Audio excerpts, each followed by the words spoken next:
What up? How y'all doing? It's your kid, it's your boy, and I'm back at it again with another one. You know them what the fucks? Oh man, not again. You know the moments I be doing? Look, hey, we got another one for you. Hey, it's top 10 athletes who got caught cheating. We hate cheaters. We hate cheaters, you know? Send them an invoice. Yeah, but what do you do? It's clearly something's there on his neck and they checked it out. Yeah. Why would you do that? You know it's against the rules. What is What's that? up, everyone, and welcome back to Top 5 Central. Famous people come in all shapes and sizes. Some are movie actors, some are government officials, and some are athletes. Okay. Getting ahead in your industry is the name of the game, which is why a lot of people take shortcuts to become the best. So today we're looking at 10 athletes who got caught cheating. Okay. Now, if you like sports, drop a like on the video and comment which sport you like the most. Is it baseball, basketball, football, or what? Let's get into the Whichever video. sport has the most comments wins. But anyways, let's get What right we winning into though? it. What we gonna win? Number 10, 10. Joe Negro. What is?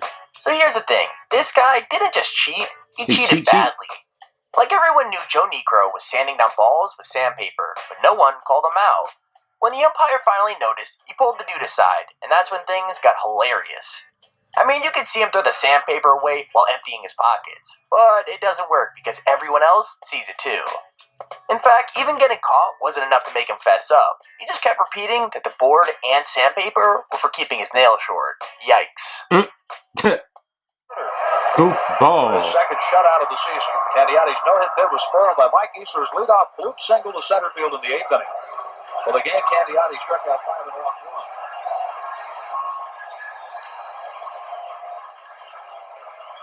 They are inspecting Phil Negro. He's out of there. Goofball. Joe Negro emptied his pockets. He kicked him out of the game.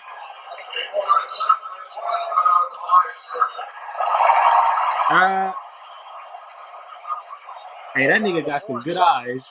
Coming out of his pocket, and He had some good eyes. They was look it.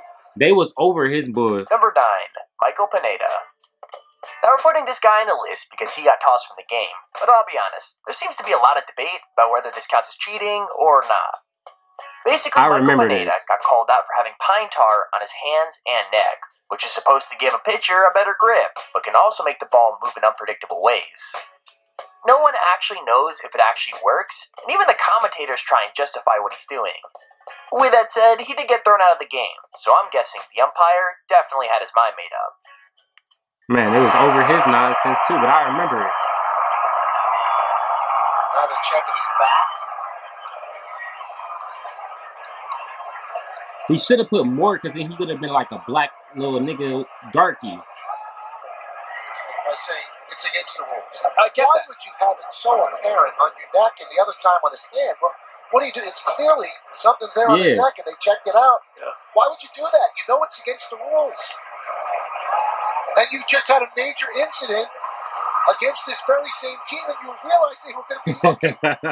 It makes no Like, sense come on. to me. I mean, we talked. He got caught cheating, but he got caught cheating like horrible. Like he a black nigga and he got caught cheating, but he just like extra shiny in one area. Like, come on, buddy. Get it together. Number 8, Tonya Harding.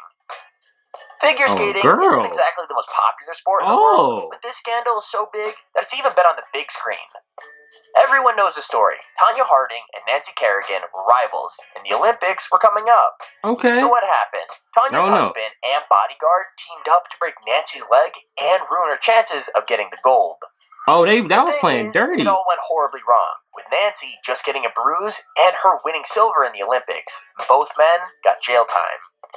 With that said, the real crime is that Tonya was banned from ever skating professionally again, even Wow. though she didn't know what had happened until afterwards. Damn. How they like show me breaking her leg?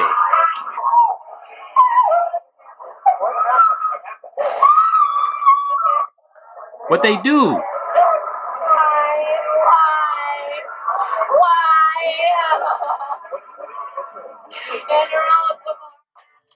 Number Oh, 7. they should have showed Dwight me Howard. that. What Now he do? this is a weird one, because it's hard to know if this guy didn't know the rules or if he just didn't care. I mean, the ball had to be swapped in this game when officials noticed it was covered in stickum, but they obviously didn't know which player was responsible. With that said, it didn't take long for it to come out that it was Dwight Howard, and his reaction was pretty funny. Like, he just straight up admitted to doing it every single game, and even though the NBA said it was illegal, he just couldn't understand why it was such a big deal. What happened? He's really a well-rounded player. In that first game, the Rockets had a 19-point lead early in the game, and Millsap's telling him to look at the ball. Must be sticky. But how he do it? There's an argument going on. The officials How he do it?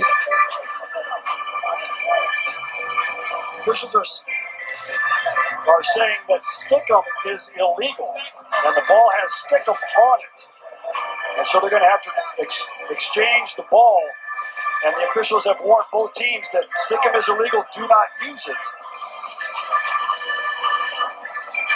well, How he was able to get the ball to put stickum on it? Like what? That don't even make sense. Number 6. Fernando Vicente. Whoever number It's one, important to remember he ain't that it's not shit. always the players who are cheating. Sometimes it's the bosses who are to blame. I mean, this Spanish boss had a winning basketball team in the Paralympics, but something just wasn't right. Basically, 10 of the 12 team members weren't disabled at all, but had tons of fake certificates saying they were intellectually handicapped. In fact, the truth only came out when their pictures were in the paper, and readers who knew them said they had IQs way above 70. So the medals were returned, but still, you have to be pretty low to fake something like that just for the gold. Oh God. Next bunch of characters run away with a gold medal when it comes to outrageous athletic misdemeanor, Yo. and in the process brought shame upon a whole nation. We were encouraged to pretend to be stupid. October the 24th, 2000, and it's the grand final of the intellectually disabled Was they playing basketball disabled competition people for too? players with learning difficulties. It's Russia versus Spain. However, Wow. the Spanish have a secret advantage. 10 out of the 12 of them are perfectly normal, putting it on in the hope of winning gold. Dang, you Number gotta 5, be really desperate. Brandon Jennings.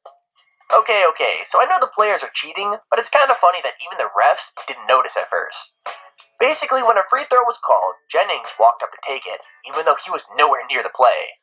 No one noticed till after he had made the shot, and the ref only made them redo it because the other team called it out. The hilarious thing is, Jennings wasn't even mad about being caught. He just grinned and backed off, and there weren't any real consequences at all. Check this play out. Andrew Bogut draws the foul.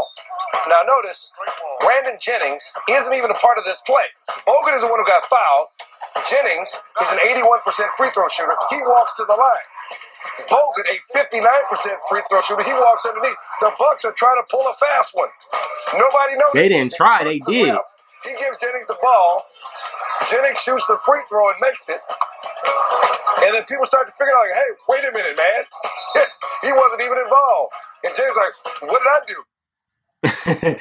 Hey, he was doing whatever he can to get his team to win. I don't blame him. He was like, oh, let me shoot that, buddy. I got you. Don't trip. We gonna win. Hey, whatever it is to win. You can't get mad at that. Salalosi. I've already said that it's not always just players in the wrong, and this is another case of the coach causing bad behavior. Apparently, the coach told 5 members of the Jets to form a human wall on the sidelines, just to influence where the Dolphins gunner would go. Once he was right where he wanted him, the coach straight up tripped the gunner and sent him sprawling on his face. Oh. The thing is, even once the plan came out, nobody could actually decide for certain which parts broke the rules and which didn't. In fact, people still can't agree, so feel free to fight it out in the comments. Wow, that's deep. That's a He is fight. on the Jets sideline. Boy, it looked like he got tripped by one of the members of the Jets staff. Hey, you gotta be really angry in life to trip a Just nigga. uncalled for in the NFL. Watch the knee here being stuck out on purpose to trip up Nolan Carroll. He just can't Not sure run. who that person is, I but feel they like should that be was easily ashamed of avoidable. themselves Like, for who the that hell type of run action like that has close to no somebody? place in any athletic event. Number He was 3, goofy. Ryan Mattis. I'm telling you, Now whoever it's won obvious from is, this they list dirty. that certain kind of We've cheats seen happen somebody more than break others, because this is the legs second and baseball clip that ends with someone being thrown off for pine tar. Well, I guess that's not exactly true, because they didn't say it was pine tar, but either way, pitcher Mattis was removed for having a quote-unquote foreign substance on his arm. The crazy thing is, this happened less than a year after Pineda was removed for the same thing, and just a week after another player was caught doing it too. So, yeah, it looks like the MLB definitely has a reoccurring problem. they gonna still try to use it. It's going to be an awkward conversation. He's been thrown out of the game. Ryan Mattis becomes the second big league pitcher this week. Goofball! Thrown out of a game for a foreign substance on his arm. Mattis thrown out in a scoreless game in the 12th.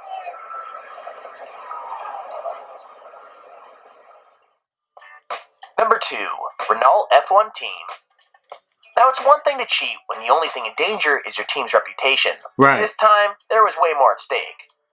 Basically, the 2008 Grand Prix was fixed by Renault, and the way they did it put their own drivers, the other drivers, and even the audience in danger. So what'd they do? Well, they asked one of their drivers to crash on purpose right at the start of the race, which allowed the other driver on that team to get to the front. He eventually won the race, and even though Renault admitted cheating and were put on suspension for 2 years, he still got to keep the title. I mean, wow, looks like cheating actually pays off. What? Dang, they had to suck. Nelson Piquet crashed on purpose so as to bring out the safety car. This wasn't spying on other teams or lying to the stewards. This was endangering spectators, marshals, and his own safety. The only debate is whether the plan to crash deliberately was Piquet's idea or Pat Simmons'. Each one blames the other, so someone is still not telling the truth. Nelson Piquet's actions allowed teammate Fernando Alonso to reach the front and win the race. Number 1, Boston Marathon Cheater. Okay. Now, the funny thing is, this seems like a super obvious way to cheat that would never work, but this woman basically got away with it twice. I mean, a year before this clip, she cheated by getting a subway to the marathon finish line, and then in 1980, she cheated again. She was uncovered pretty quickly after that, and her mistake was coming in first. Like, all she did was run out from the crowd about a half a mile from the finish line, and when the media told her it could be a new American record, it was pretty obvious she wasn't a real runner at all. Oops. Hey, No one is sure yo. how she did it, but this unknown runner came out of nowhere ahead of all the other women. I just saw someone stumble out of the crowd in front of me across the street. This was on Commonwealth Ave, probably about a half mile from me. What nobody knew yet was that 6 months before, Rosie allegedly took a subway to the finish line of the New York Marathon. So this was actually her second ruse, and she almost pulled it off. Her big mistake was coming in first.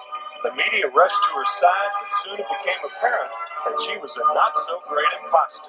We're here with the women's winner. She's getting a case of the sneezes. Rosie Ruiz. Okay. Rosie Ruiz, the women's winner in the Boston Marathon today with a time of 2:31 and change. Now, we don't know how many seconds that is. It may be a new American record. Hey, why she started sneezing? Like she was smelling bull? I don't know, man. Hey. They wildin' when it comes to this cheating. I'm gonna have to try the little marathon one time just because.